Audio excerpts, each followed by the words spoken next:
Hey folks, well, here I am doing some of the shit I like to do this time of year, and one of the things I like to do this time of year is go over the Fat Cat judging forms.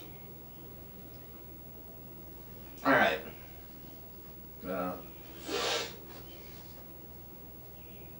this one is for our episode Bricks and Dicks. You know.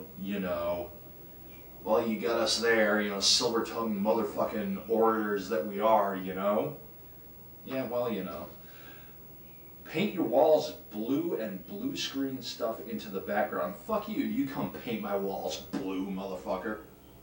You can pay for the paint, too. So I don't just have to fucking work for a living. It's obvious you're making the productions the way you want them. Well, yeah, so if you want me to make them the way you want them to be, like I said, you come paint my walls blue. But if you're going to intentionally play the bad taste card all the time, you need to develop some way of breaking the monotony, or no one is going to continue to watch long enough for you to be No one is going to continue to watch long enough for you to offend them. Well, it's obvious we weren't playing the bad taste card on this one because we placed it under the information category. If we had been playing the bad taste card, I would have placed it under the entertainment category. Alright, enough said. Anyway, next up.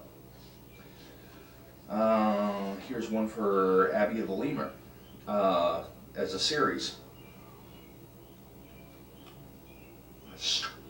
Strange content makes me think of an impression of a 60s or 70s, and parenthetically they write acid trip, filmed and directed by Actiest, no doubt.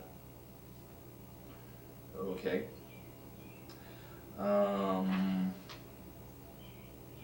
Good originality, but would be tolerated by a very select few people. Well, we're looking for a good few people. We are looking for the power elite, motherfucker. It was strange, but caught my attention. Probably would not watch a full series of this show. Some spots in the show are too repetitive. I must say this production was innovative and original. Becomes disturbing after a while.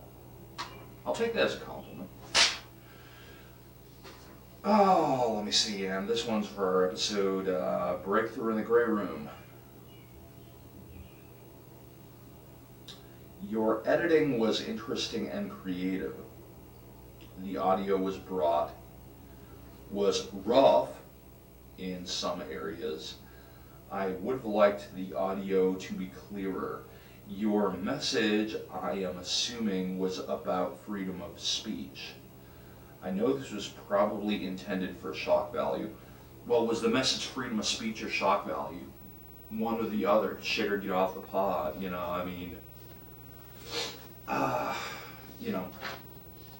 can't have it both ways. But I am unclear whether you care if the mainstream views your show or if this is just for an alternative crowd. In that sense, I am not sure it serves the community. Well, community can be seen many ways. Your ability to create is clear. Thanks. This is judged by the same person who judged that last one. I can tell by the handwriting, the judges are anonymous. But this is for the music video Drowning in Slime under the music category. I believe you have a very creative mind. Oh, thanks. But in your zeal to have shock value, you lose audience. Where the fuck is the shock value in that?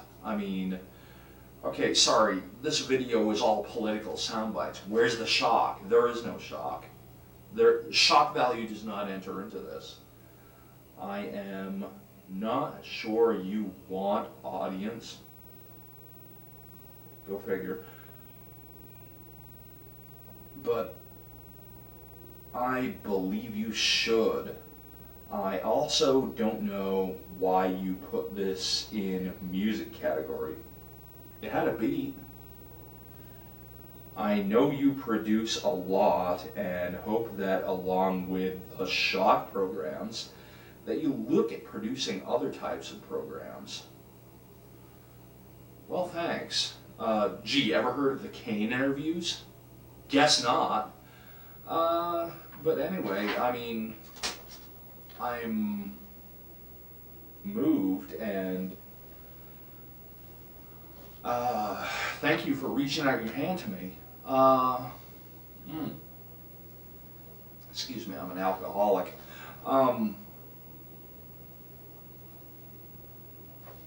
No, like I said, thanks.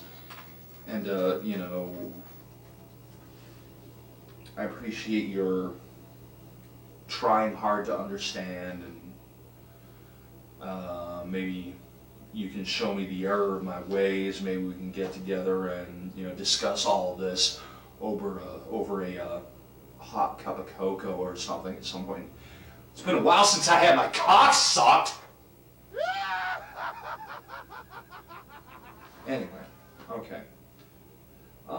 This one is another one for the Abbey of the Lemur as a series overall, and this particular judge writes, obnoxious garbage with no value, no message. This appears to be someone making a trash and hiding behind their First Amendment right, allowing them to do so. If this show is designed to be bizarre for the sake of being bizarre, they have succeeded with flying colors. Well, thanks. And incidentally,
you are my sunshine, my only sunshine.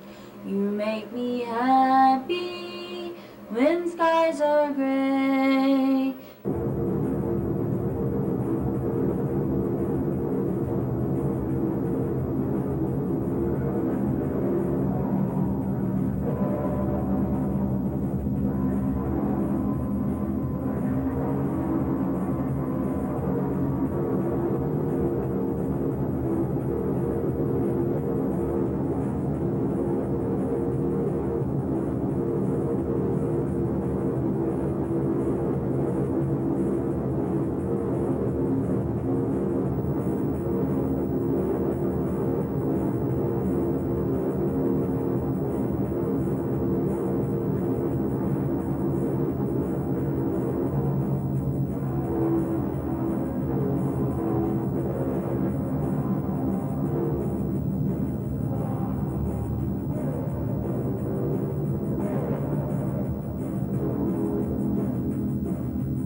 Yes, they do. Let her rip.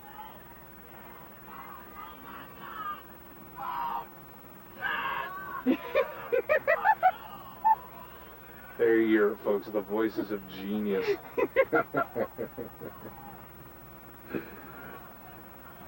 I weep for the future. Let's see here.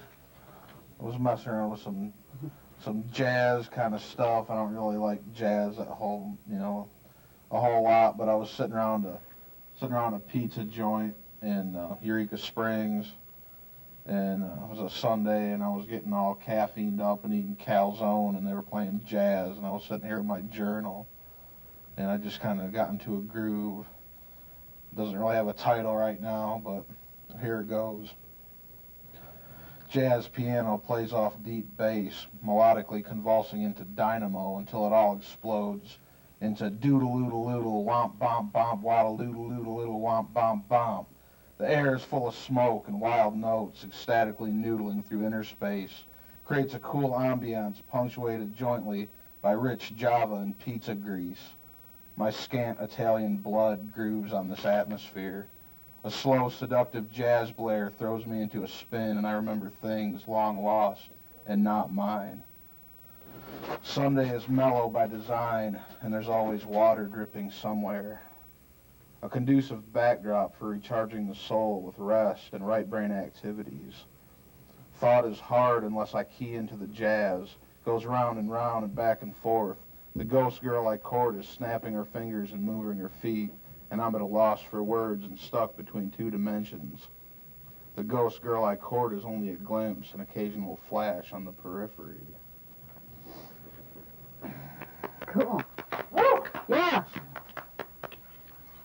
Oh, I might have something else unless somebody else here has something they want to spew. Lay it on us. Genuine art right here from Arkansas, folks. It's art. Handcrafted in Arkansas. Art? Art.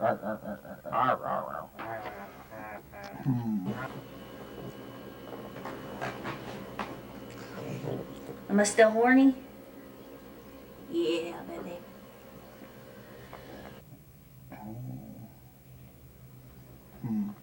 Maybe I'll read this thing. I was writing a letter to a friend the other day.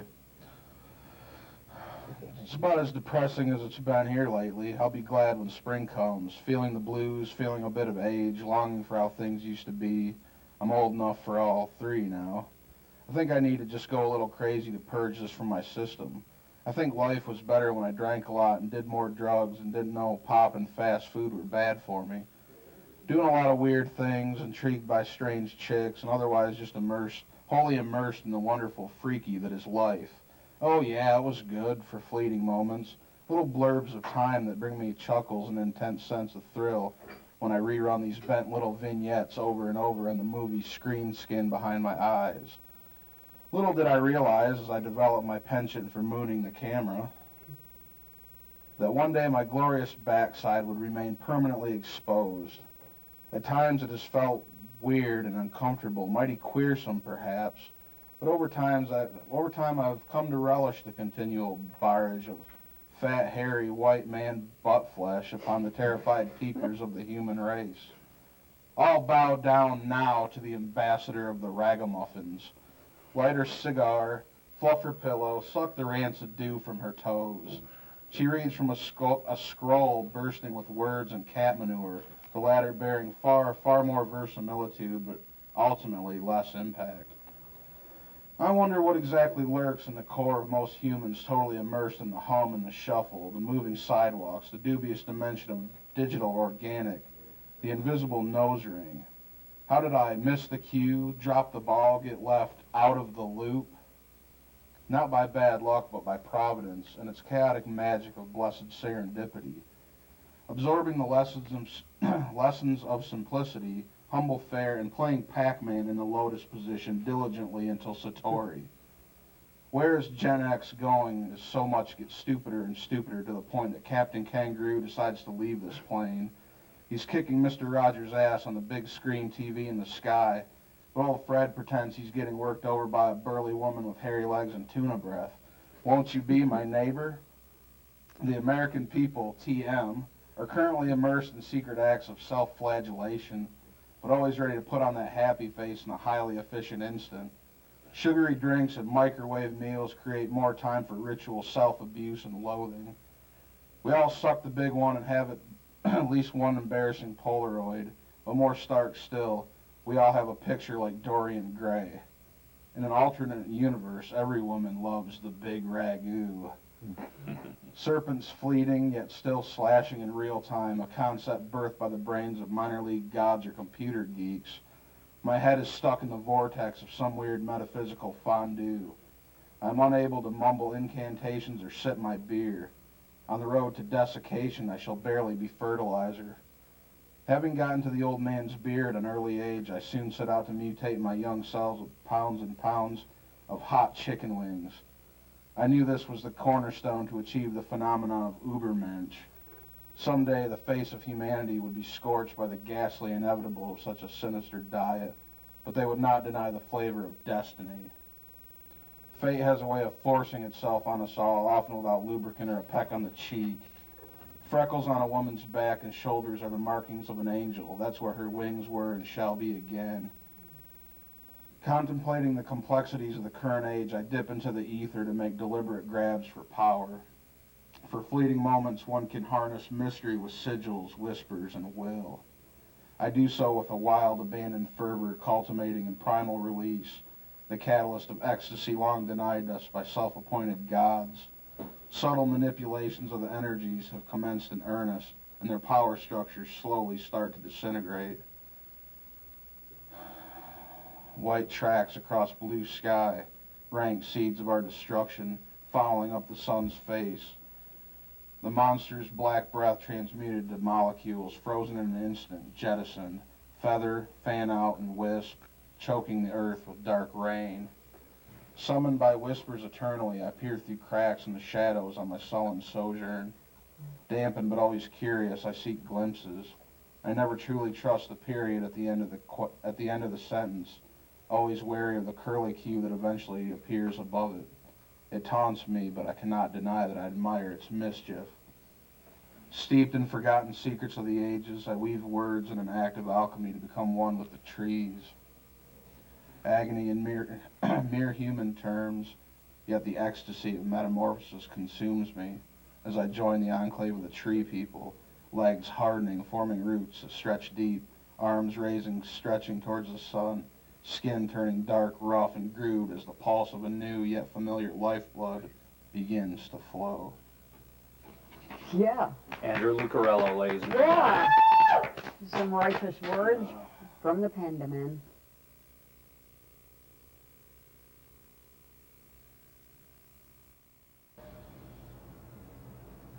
See how I'm person Catherine Jones, and I got a few things to say about lettuce.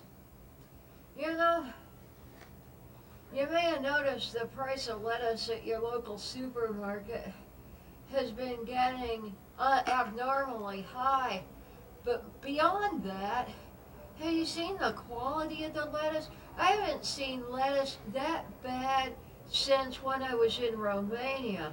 You know, it might as well be the Ceausescu regime again.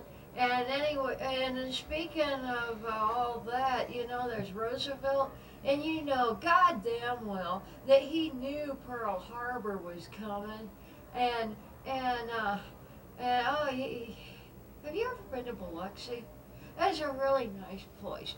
You should really go to Biloxi. Tic Tacs. I need some Tic Tacs. And you know, I want a man. I want a big, strong he-man with a great big slung the size of Cincinnati Ceausescu. You know, when they off Ceausescu and his wife, it was a pretty ugly scene. It was a pretty nasty scene, but it paved the way for progress. Murder paves the way for progress. You know it, and I know it. It's just that I, Person Getrix Jones, has the balls to come out and say it out loud. Now, you may ask, what authority do I have? Well, I have all the authority that I need, and I've seen aliens. I mean, not the kind that pick the plants or anything. No, I mean, the little guys, that come out of the spaceship, those kind of guys, them aliens. Well, anyway, I'm getting gig, Roosevelt. So there was like two Roosevelt. I imagine there's probably more than that, but there's like two. And there's Theodore Roosevelt, and he walked softly and carried a big shillelagh or some shit, I don't know. And anyway, lettuce. So, you want to, we're hardworking citizens, and you want to go out and you want to make yourself a salad, and, and the price of lettuce. I mean, look at the lettuce, the quality. It's got root rot. The stuff is ugly. We have ugly lettuce this year. I blame it on communism. And you may say, well, there's no communists anymore. No, only frickin' mainland China, and there's a couple guys in Cuba. How many people live in Cuba? There's like 5 guys. Okay, well, anyway,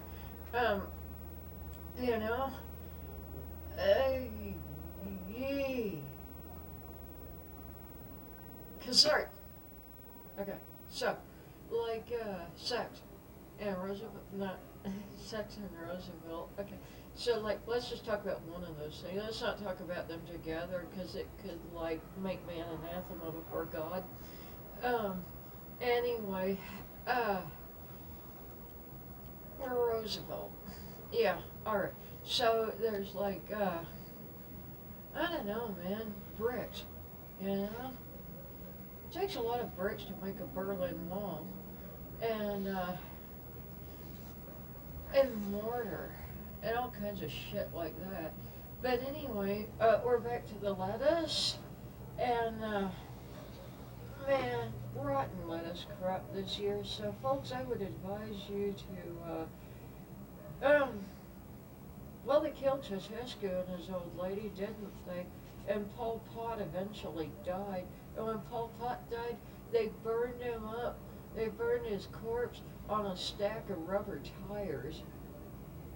We should do that in America more, because that would save lots of money. And so I advise you, if you are as pissed off about the price of lettuce as I am, to go out and burn somebody on a pile of tires. Yeah. Yeah. By diggities, that's it. Make sure they're dead first, okay? It's like if you burn somebody alive and you blame it on me, I'm gonna come put my size 9 up your ass. You got it? Okay. Anyway, Roosevelt. So yeah, there was like Eleanor Roosevelt, and the rumor mill has it that she was a carpet muncher, that she's like a dyke and stuff, but I don't know about that, because like I wasn't there. And because when all that was going down, when World War II and all that stuff was going down, like I was in the Eastern Bloc working as a box manufacturer, and they had a lot of slave labor over there. I was a box manufacturer for the Third Reich, and but anyway, and I met Aleister Crowley, and not in the box factory, and anyway, good night. Yeah.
I'm here to talk to you tonight about a new Limerick craze that's sweeping the nation.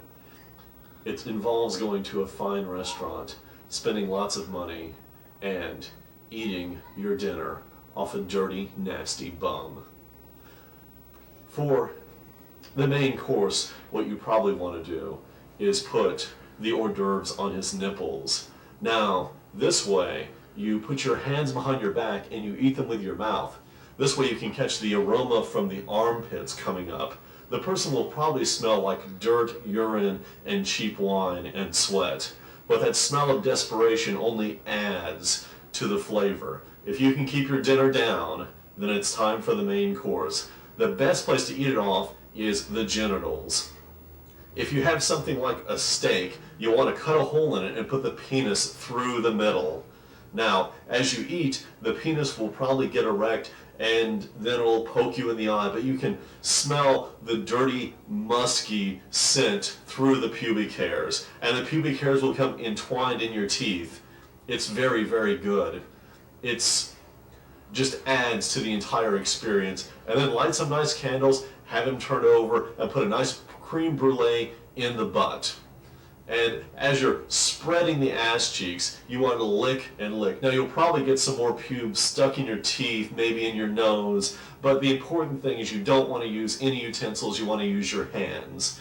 Now, to finish things up, you'll probably want a nice Chianti, or perhaps a Merlot, or anything. Anyways, you'll probably want to drink a lot because, you need to get past the trauma because you've just eaten off of the dirtiest bum that's out there.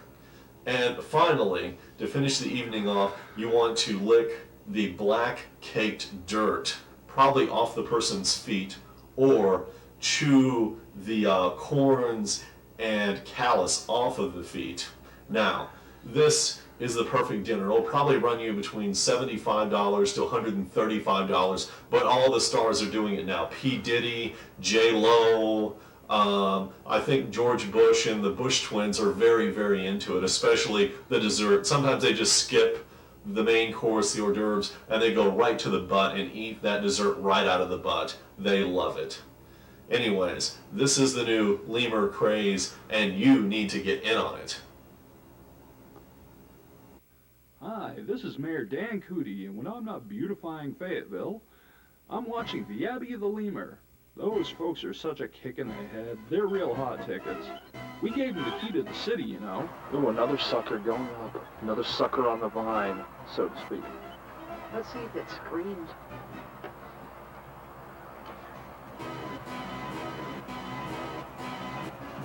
It maybe is. Oh, up and away, yeah.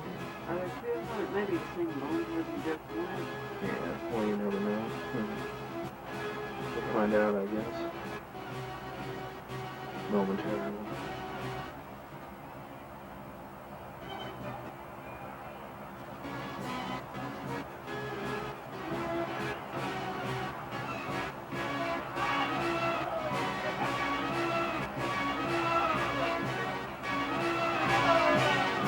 He's singing. Sadly.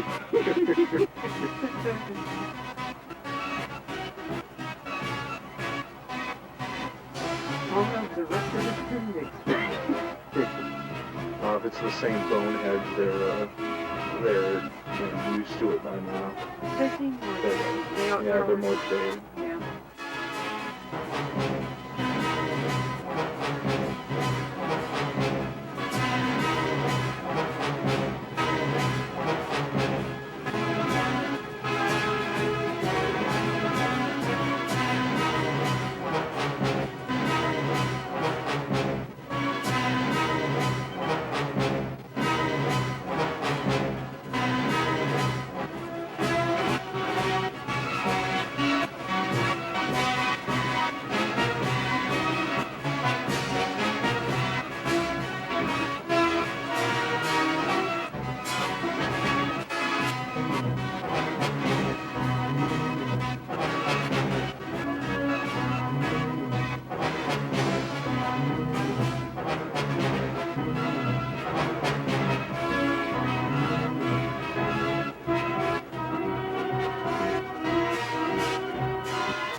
Mary Kate and Ashley Olsen surgically joined the rectum, our new American symbol.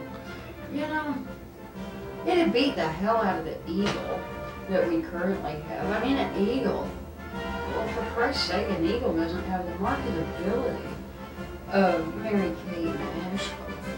I mean, the American Eagle doesn't have its own line of perfumes, okay? So, we want to talk about Mary Kate and Ashley surgically joined at the rectum. I mean, what an idea, what a concept. And what are they joined at the rectum with? I would suggest a double-headed dildo made of pig iron. Alright? And you'll want to think about that and as our new American symbol. And, you know, you couldn't get a better symbol of America. Two bimbos, one of whom has an eating disorder, joined it where it counts the most. And you know, I'm an American, I'm a proud American, and thinking of things like these, things like this just makes me tear up with patriotic pride. Mary Kate and Ashley, I mean, how much more American does it get? You know, and I remember when they were nominated as symbols of the Republican Party, that did us all proud.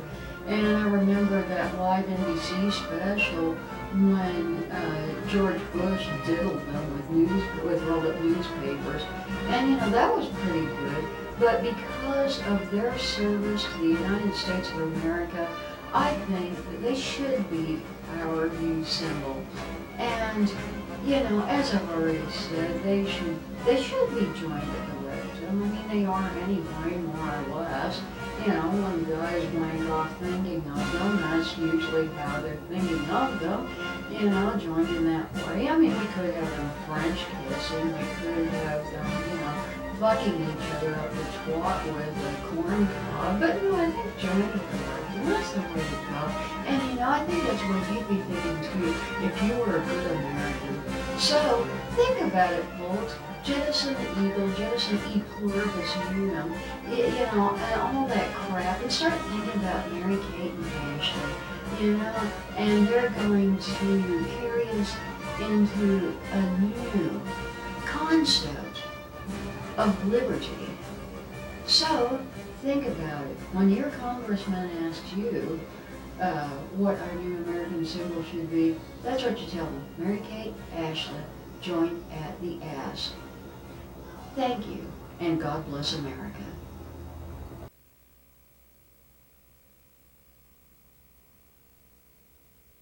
Leo's voguing out here.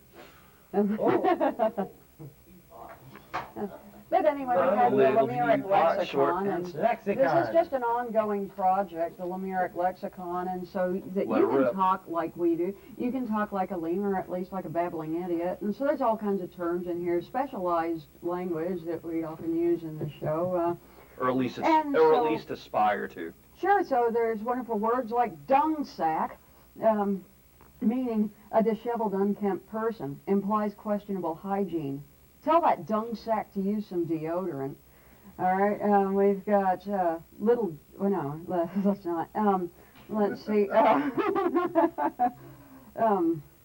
Nipply describes weather cold enough to harden your nipples. It's kind of nipply out there tonight, isn't it? What All about right. sturkification? Well, then we have to explain the entire concept of Senor Sturkey. So tell him, Miss Elizabeth, Well- about Senor Sturkey.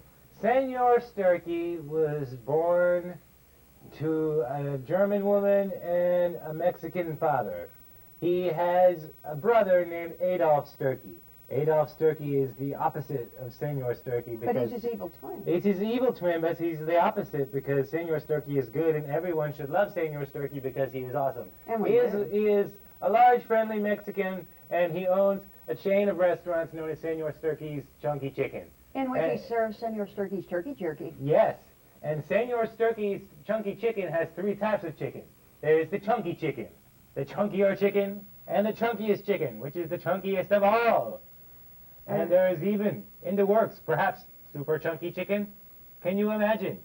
But anyway, Something even And he's a- super and chunkier than the chicken originally Yeah. And he's was. a Only dingus on salesman. yeah, he was a dingus salesman, and then Yeah. he had Senor Sturkey snow cone shacks, and that didn't go too good. So he did that after the door-to-door dingus salesman, and then he opened his restaurant. The first restaurant opened in Cervix, Nebraska. That's right. And you see, most people, when they think of Nebraska, think of towns like, Seattle or Denver. But it's kind of like when you think of New York, you think the capital is New York City. No, it's Albany. You see, really, the capital of Nebraska is Cervix. All right. It's not Detroit or Which brings Seattle us- or Germany. It's Cervix. And so he set up in Cervix, and then he became enormously successful. All right, which brings us to the term sturkification, or sturkified. To be sturkified is to have reached the absolute zenith of cool. It's a milestone on one's way toward achieving total sturkification. It means having reached about 1/10 of the cool of Senor Sturkey himself. If you saw this man, you would just see that aura of coolness coming off him. That's Yeah, right. we're we are the cast and crew and whatever of the Abbey of the Lemur, and we're stirking tonight. We're stirking big time. Sturkins beat the man. Chicken. Senor Sturkey's chunky chicken. Hey, Marsupial. Marsupial! All right. The walk of shame. Crawling home after a night of brutal partying. Staggering homeward looking like complete hell while praying you won't be spotted by anyone you actually know. Yodeling across the porcelain fjord. Puking. Let's see. Duck with mauve lipstick. Recipient of bad plastic surgery. Golden foaming sandwich. Beer when consumed for lunch. Hurlometer, the measure of how much something will make you puke. It's like this is kind of relevant to the moment here. The glass tip, that's television. And thanks to Harlan Ellison for that wonderful phrase, legendary. Oh yes, Is it the guy that started KFC? yeah, Harlan Ellison, Oh, the that's Harlan Colonel. Sanders. Yeah. Okay, kirking, making a grandiloquent yet utterly vapid speech, often accompanied by exaggerated hand gestures, also refers to over-the-top hammy acting from Star Trek's Captain Kirk. William Turdboy Shatner. You can lay any alien woman. Indeed. he's stirking. Kelping, recovering from an alcohol binge, mentally floating about like kelp in the sea. How is that used? How would you use that in a sentence? Kelping, you would say, and it's in here as a sentence. So, turn off that friggin' light, man. I'm kelping here. All right. Guess I'll see you all on the ice. Being palpable. Yes. Officer Krupke, any small-time petty law enforcement official from West Side Story. Can I say penis del pisto on the air? No, never mind. No. All right. Well, anyway, You said penis. I just did. Bohica, it's an acronym. Bend over, here it comes again. Oh, Right. that Hey, is the pretty janitor's fast. coming with more stuff. All right.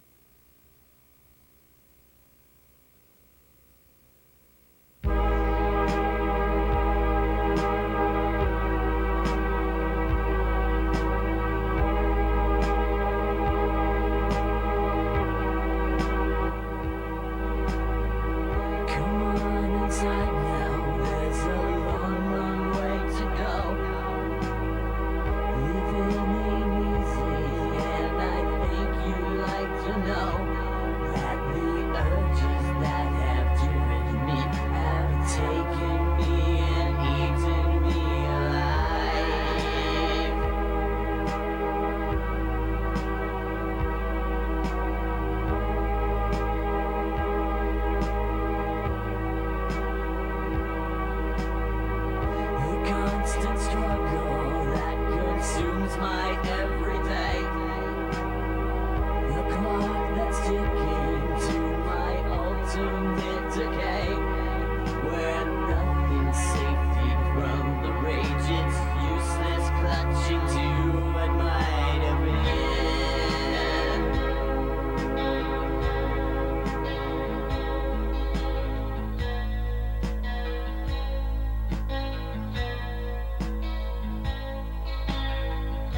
Inside the man is a mind that's blown away.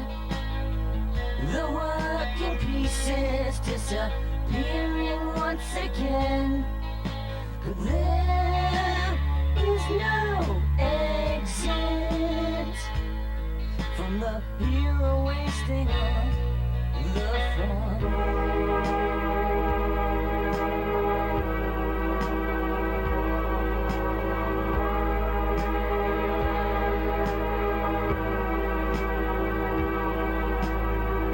I see their faces, but they all just look the same. Distorted features and a list of broken names. But when it's thrown, there's something old that takes its hold and passes on the line.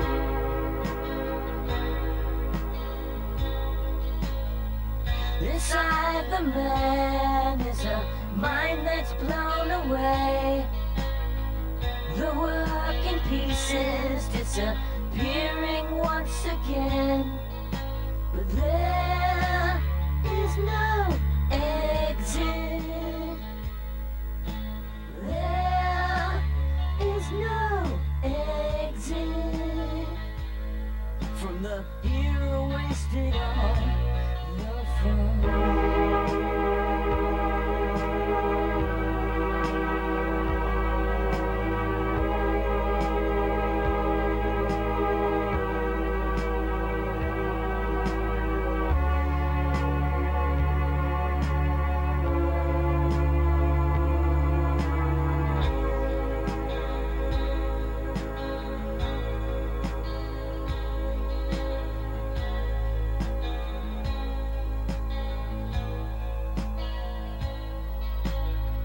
Inside the man is a mind that's blown away. The working pieces disappearing once again. But there is no exit. There is no exit from the hero wasting all the fun.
street. There was a time when you said I was nice. It took years to understand what you said to me. There was a time when we no longer existed, and you ran away from me and my letters. There was a time for everything right.